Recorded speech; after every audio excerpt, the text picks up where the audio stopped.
था मैं नींद में और मुझे न सजाया जा रहा था। बड़े ही प्यार से मुझे नहलाया जा रहा था। न जाने क्या था वो कौन सा अजीब खेल मेरे घर में। बच्चों की तरह मुझे कंधे पर उठाया जा रहा था पास मेरा अपना कोई इस वक्त। फिर कभी मैं हर किसी के मुंह से बुलाया जा रहा था जो कभी देखते भी ना थे। मोहब्बत की निगाह से के दिल भी प्यार मुझ पर लुटाया जा रहा था।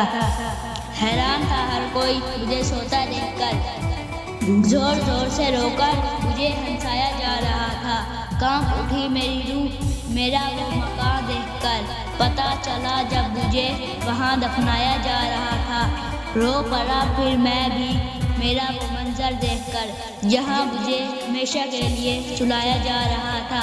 मोहब्बत की इंतहा थी जिन दिलों में मेरे लिए। आज उसी घर से एक पल में मैं बुलाया जा रहा था।